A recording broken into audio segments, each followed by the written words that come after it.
pessoas odeiam a existência de moradores de rua, de viciados e pessoas de extrema pobreza, mas infelizmente não é 100% porque elas se importam com eles, e sim porque elas não gostam de ser lembrados da realidade que eles vivem. Não tem problema alguém estar passando fome, contanto que eu não veja. Não tem problema alguém não ter onde morar, contanto que isso não estrague o meu dia. Não tem problema de saber que existem pessoas que passam fome, contanto que elas estejam lá na África e não aqui na minha rua. Eu não tenho problema em saber que pessoas não têm casa, contanto que elas estejam escondidas de mim e não aonde eu possa ver quando eu tô indo ter um rolê, quando eu tô indo pro trabalho, quando eu tô indo pra faculdade. Apareceu um vídeo pra mim de uma menina falando sobre isso, que ela não consegue sentir pena de pessoas que... A pessoa, óbvio que do ponto de vista moral, ninguém vai querer que viver num lugar, né, onde você tem pessoas que não têm onde dormir, onde morar e por aí vai.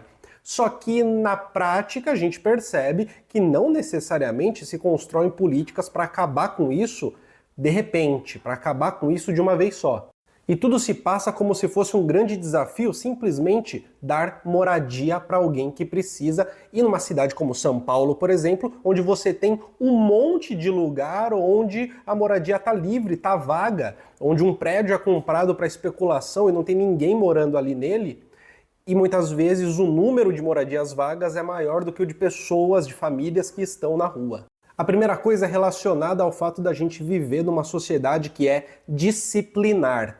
E a figura da pessoa em situação de rua é a figura do desajustado que não consegue se adequar no interior dos processos disciplinares. É aquela pessoa que talvez a escola não tenha inserido nela uma ética do trabalho para ela ir procurar emprego e se sujeitar a qualquer coisa. É aquela pessoa que talvez não tenha aprendido a conviver de uma determinada maneira subalterna que é necessária a depender da sua faixa de renda, a depender da sua cor, a depender do seu gênero. E é aquela pessoa que é, e isso acontece muitas vezes, abandonada justamente por ser inadequada do ponto de vista da razão, né? Uma pessoa que tem algum problema psiquiátrico acaba indo para a rua e ali é jogada, deixada, enfim, fica por lá. Essa pessoa é desajustada a nível hardcore. E em relação a ela, é muito comum se ter essa coisa meio, eu vou dizer aqui meio cristã, né? De que coitado, tadinho, coitado, mas o mais importante é que não fique na frente das pessoas.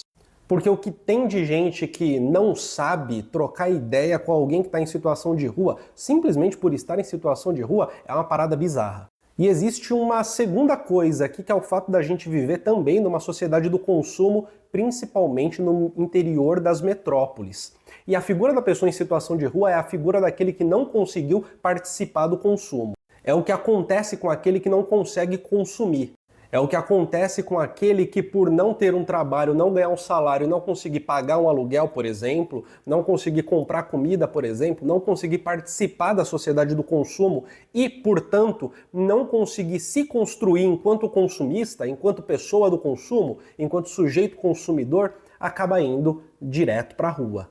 Deixa eu aproveitar e mandar um recadinho rápido. Participe da comunidade do Colunas Tortas, tem acesso ao nosso grupo exclusivo do WhatsApp, em que a gente troca uma ideia sobre crítica social, teoria social, algo mais próximo, a gente se diverte junto e tem acesso a vídeos exclusivos e a todas as lives que acontecem aqui no Colunas Tortas. Assim você contribui para o canal continuar vivo, contribui para que eu continue fazendo esse trabalho e ganha acesso a elementos exclusivos só para membros. Agora bora continuar com o vídeo. É um sinal claro de que você, primeiro, precisa estar disciplinado e, segundo, você precisa ser consumidor. Porque numa sociedade do consumo, bom, a dignidade da pessoa depende do seu consumo. E aqui eu tô falando de dignidade assim, vestimenta depende do consumo, moradia depende do consumo, né? Ter alimento na geladeira depende do consumo, ter uma geladeira depende do consumo. E como não existem políticas que tentam eliminar a existência de pessoas em situação de rua, tornando essas pessoas com moradia, com dignidade ali, material para a vida cotidiana, elas vão permanecendo e tudo se passa como se fosse normal existir pessoa pedindo dinheiro na rua. E essa normalidade é um elemento que tende a aparecer ideologicamente como algo que simplesmente existe. E isso que simplesmente existe tende a ser rejeitado, negado e afastado pelas outras pessoas que veem ali justamente a ameaça à sua própria dignidade, né? Vem ali um espelho, a possibilidade de um espelho. E eu acho que essa nem é uma questão interpessoal, né? Digo assim, né? Não é aquela coisa de, é que eu vi uma pessoa em situação de rua, ela tentou me roubar, tal, então eu sou desconfiado desse tipo de gente. Eu acho que não é por aí que se aborda esse tipo de coisa não, né? Até porque a humanização do outro envolve a consideração de que esse outro, ele pode ser tanto uma pessoa gente fina como uma pessoa que não é gente fina. Isso acontece, isso faz parte. Só que talvez mais importante do que isso é compreender por que existe esse espaço e essa posição social específica da pessoa em situação de rua, principalmente nas grandes cidades. Por que em cidades como São Paulo existem espaços que são delimitados pela própria polícia, onde essas pessoas podem ficar acumuladas e podem fazer o uso de entorpecentes, podem, enfim, conviver num espaço muito específico, meio que afastado do restante da cidade. O centro de São Paulo já se tornou um lugar onde tem muitas pessoas em situação de rua e principalmente num bairro específico ali, perto da Estação Júlio Prestes, é um lugar onde há esse acúmulo maior, onde pelo menos havia esse acúmulo maior antes da Cracolândia ser dissolvida, né? Para poder fazer esse uso específico da droga. Percebe que interessante? Quando parece que é natural a existência do status em situação de rua, do status pessoa em situação de rua, fica muito mais difícil entender o absurdo que é uma cidade que, a partir de uma visão de segurança, delimita um espaço para que essas pessoas fiquem.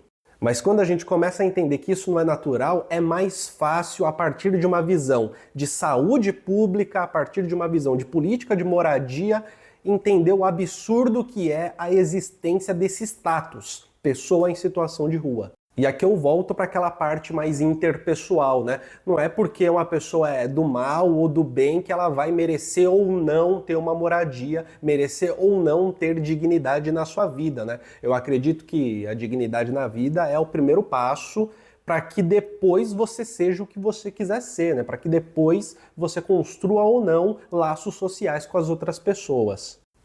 Então, uma ideia que é muito difundida, principalmente em São Paulo, né, que é que a pessoa que está em situação de rua, ela está lá porque quer, está lá porque merece, está lá porque fez por onde, eu acho que isso é um dos absurdos que servem para dar razão, para explicar, para racionalizar o que parece ser natural, que é a existência de pessoas em situação de rua. Tudo bem?